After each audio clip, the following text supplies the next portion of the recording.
FSN Radio. It's all about what's next. Go to financialsurvivalnetwork.com and sign up for your free weekly newsletter. You'll also get 3 free reports. The Financial Survival Network. It's all about what's next.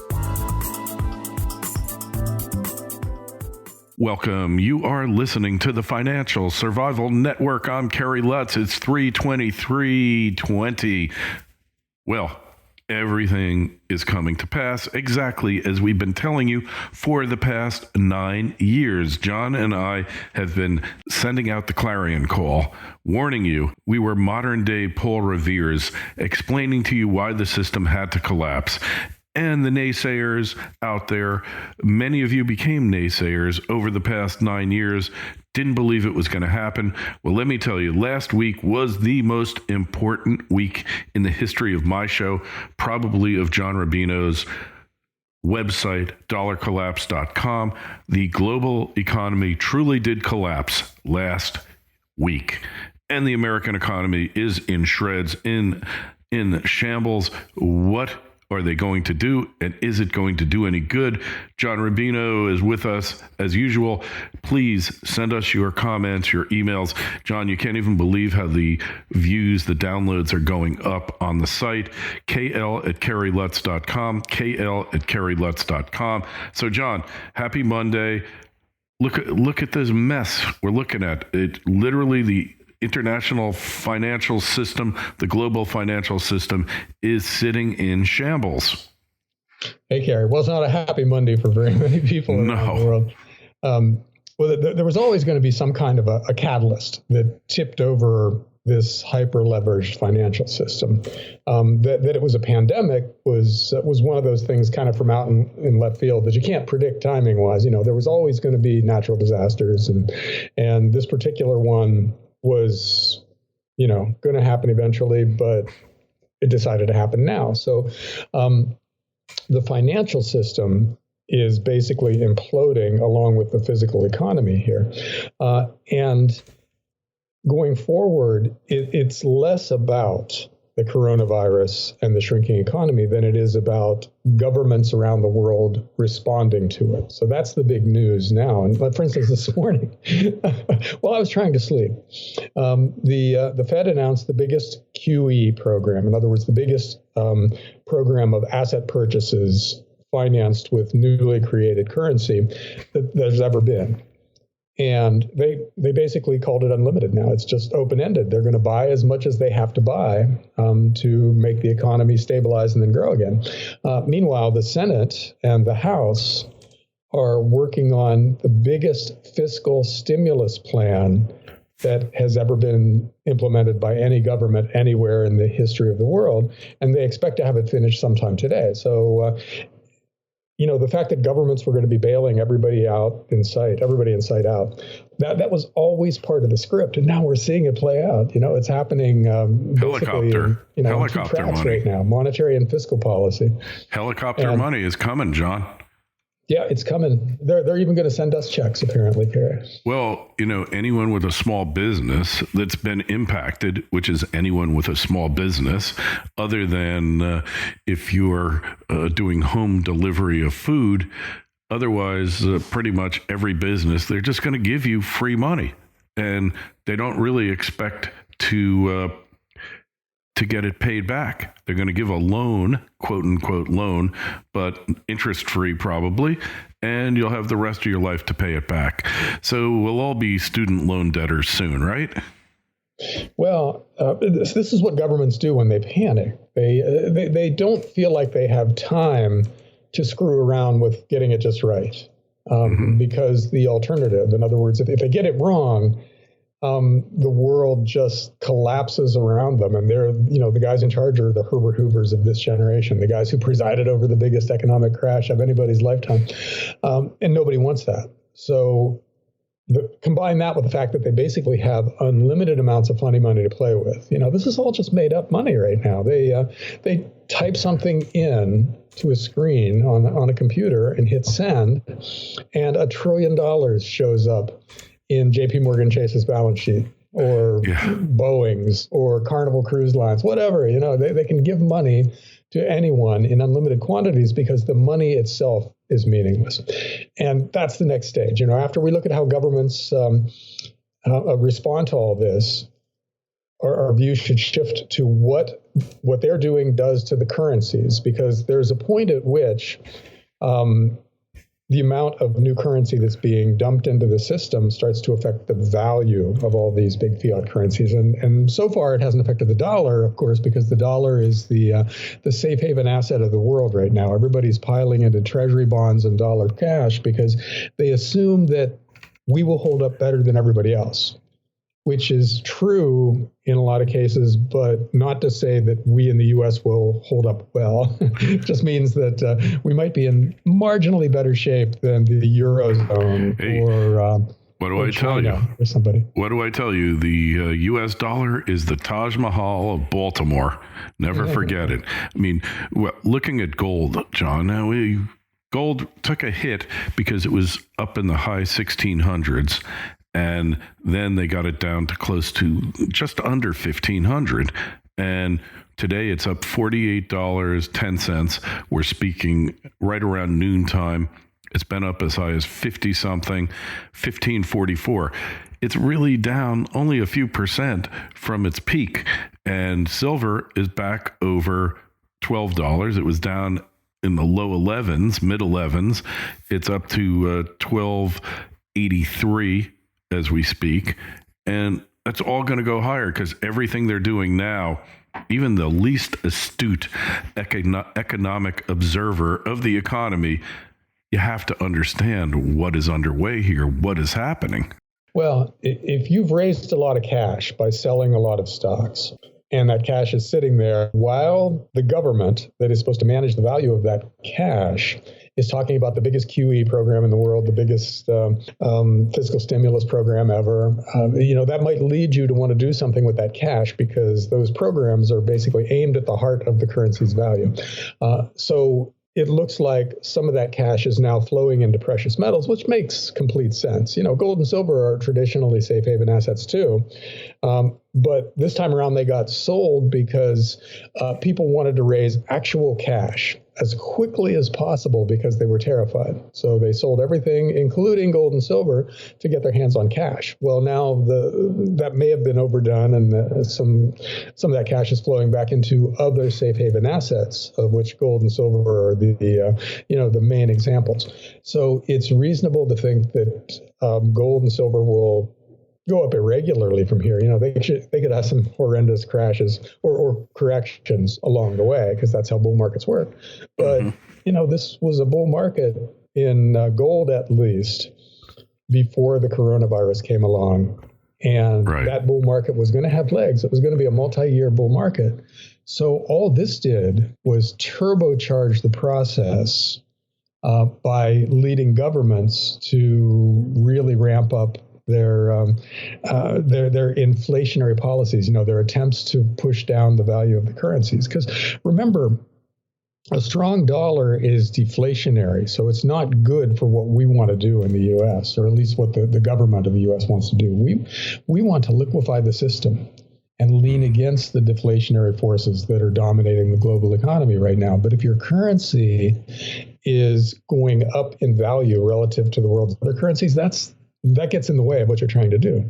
And you hear Trump railing about this. He was in a press conference the other day saying, we have the best currency in the world. So why do these other countries have lower interest rates than us? Why is the dollar going up and the euro going down? And why is this happening? And why do they have negative interest rates? We should have a negative, so he wants the dollar to fall in value versus these other currencies, because he recognizes that that's helpful in the short run to what he's trying to achieve. But, in the long run, it's a catastrophe for all of these big currencies where governments have just given up trying to maintain the value of their currencies. They're going to inflate them away if they have to prevent a deflationary depression. And historically, that's been when you really want to be in precious metals. So, and the other thing about precious metals right now is that it's hard to get them. Like if you want to buy silver eagles or maple leaves or gold eagles, a lot of dealers just don't have any more inventory in stock because over the last month, demand for those things just went through the roof. So the physical side of demand in precious metals is soaring. And the fact that their prices went down has more to do with games being played in the futures markets than demand for small denomination coins in the physical market. Now, This happened back in 2008. We saw something very similar where stocks got whacked because of a financial crisis, and gold and silver went down along with them. But it was a V bottom. They fell, and then they spiked, and then they kept on going. And they had, until 2011, one of the best runs in the history of precious metals. So there are a lot of reasons to think that might repeat. A lot of similarities out there to those times with this time. So it's a decent chance. This is a good time to be in precious metals going forward.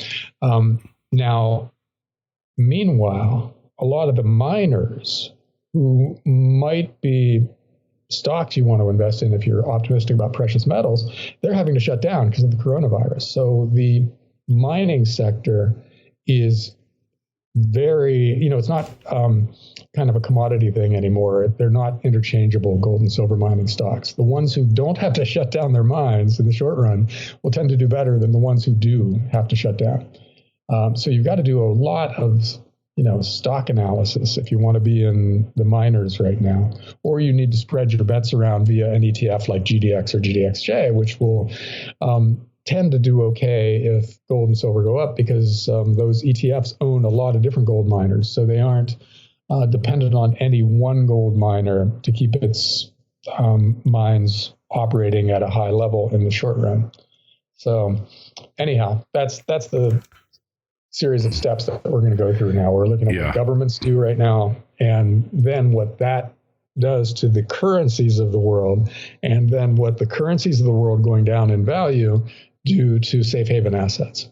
And it's all playing out very quickly right now. This isn't really something that's going to take months for one thing to resolve and then 6 or 8 months for the next thing. What's that old saying that sometimes, what is it? Sometimes decades. Something about decades. There are decades when only weeks of stuff happen, and then there are weeks when decades happen. Yeah. And we're in a period where each week is a decade of financial history now.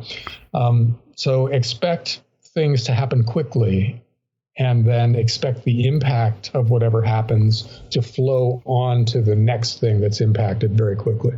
Yeah, there's a saying that things take way longer to happen than you ever thought possible. But when they do happen, they happen much faster than you thought could be, or something to that effect, right? FSN Radio. It's all about what's next. Silver One Resources is an exploration and development company backed by strategic investors Eric Sprott and SSR Mining. At Silver One's Candelaria Mine project in Nevada, there is already a historic resource estimated at 127 million ounces of silver, which Silver One is developing and advancing. The company's Phoenix Silver project, located within the Arizona Silver Belt, is an early-stage exploration project on which native silver vein fragments have been discovered near surface. One grab sample assayed an astounding 14,688 ounces per ton. Yes, that's right, ounces, not grams. Silver One has tremendous exploration potential, is extremely leveraged to the price of silver, and is cashed up and poised to increase shareholder value. Silver One trades in New York under the ticker SLVRF and in Toronto under the ticker SVE. To learn more, go to silverone.com. That's silverone.com. The Financial Survival Network. It's all about what's next. And then there's the old Hemingway quote about going broke. Bankrupt. Slowly at first and then all at once. You know, and that's what the world is heading towards. You know, there will come a time when the economy stabilizes, but we've created all this new currency and we can't get rid of the currency without tanking the economy. So the value of all the major monies out there will have to fall to reflect all the new currency that we're creating right now. Yeah. So do you think we're going to go to this global currency next? Rickards has always said SDRs were in your future, special drawing rights on the IMF, at least for countries to trade with each other. The globalists would love that, but how much credibility does globalism have anymore? Because a lot of our problems right now are because we globalized the global financial system and the manufacturing economy. We created a global economy that required almost perfection to operate, but we thought that was just the new normal, where there are no big wars out there and no huge amounts of civil unrest in any of the important countries, and everybody's factories were operating at full capacity, and inventory was going to show up exactly on time, and so we get this natural disaster now, which shows us how dependent we are on countries that may or may not be able to deliver. We get a lot of our surgical masks from China and a lot of our pharmaceuticals from China. And they were almost shut down for a while. Yeah. Which means we potentially didn't have all these, precursors for the pharmaceuticals that we're making out there that a lot of people need to live. And we didn't have the surgical masks that our professionals, our medical professionals needed to protect themselves while they were treating sick people. Mm-hmm. So the idea of getting through this and then going to a global currency kind of seems like a step backward in terms of what we now know about a seamless global economy with one world government and one world monetary system. It's probably going to be a hard sell. And the other thing about SDRs, special drawing rights, the currency of the International Monetary Fund, they're backed by a basket of other currencies. Yeah. So it's not clear how, if these other currencies become dysfunctional, we need to move on to something new, how something that's built from a basket of these failing currencies is going to be seen as a valid stable currency. I'm not sure how that works. It doesn't seem like it makes sense. It's sort of like the old asset-backed security days during the housing bubble, when you took a lot of crappy mortgages and put them together, and voila, it became a AAA rated bond. Well, that turned out to be a bad idea. And it sounds like that when you start thinking about what is in the SDR, what backs it. So I don't know how that works. It seems a lot more reasonable that gold goes to $5,000 to $10,000 in the process of us inflating away our currencies to deal with the coronavirus. And then we look at gold and say, oh, okay, well, this is something we can back our currencies with, because look how well it did while these other currencies were tanking in value. So I think we go back to some kind of a gold standard, not one where we're carrying gold coins around in our pockets and buying and selling with them, but one where the bedrock asset of the global financial system is gold, and to a lesser extent silver.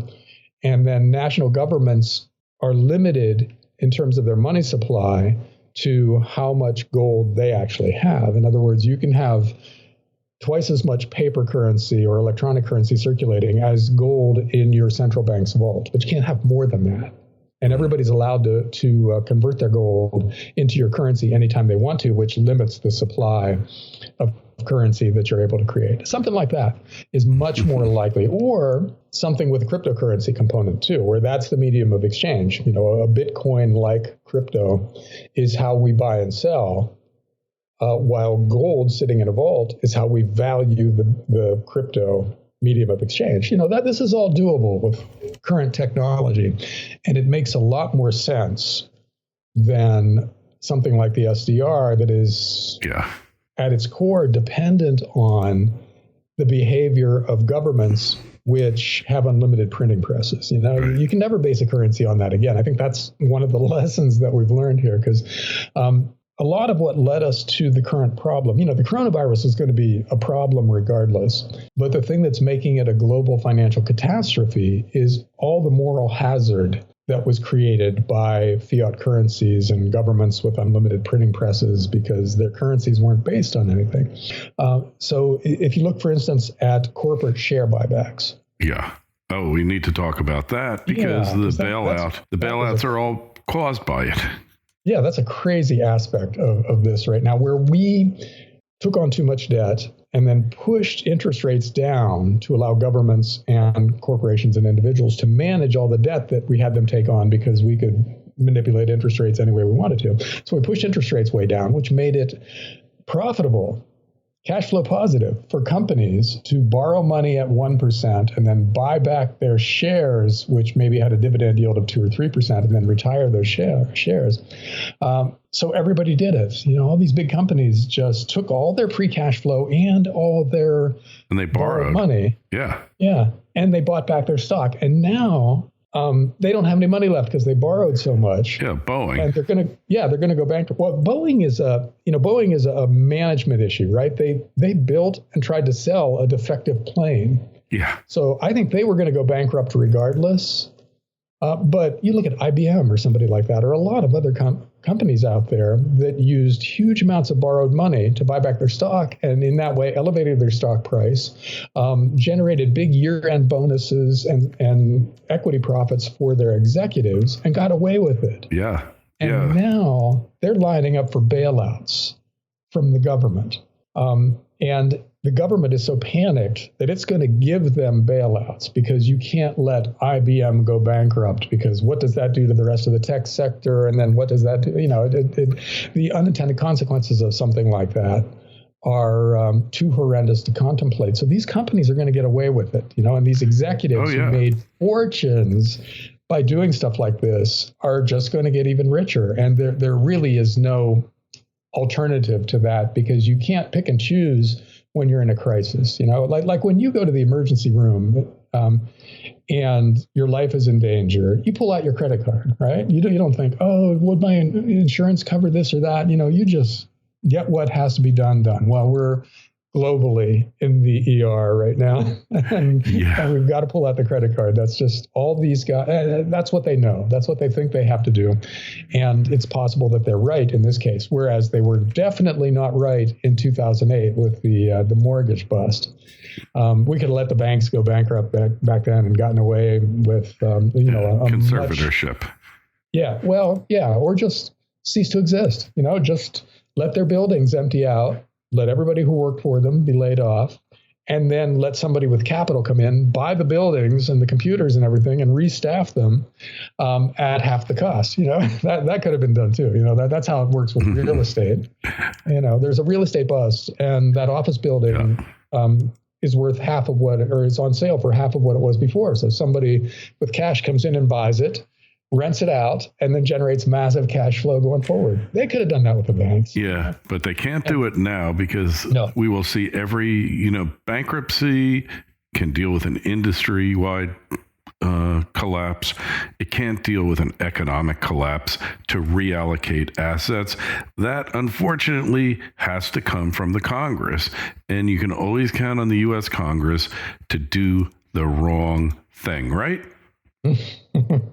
Well, in this case, there's probably no choice. I mean, we'll look back on it and say, oh my God, they did this crazy monetary stuff, but they were forced into it by the crazy monetary stuff we did for the prior 40 years. Because this isn't the fault of most people who are in charge today. It's the fault of people going all the way back to Ronald Reagan, who ran huge deficits and got away with it, and Alan Greenspan in the 1990s who bailed and LBJ.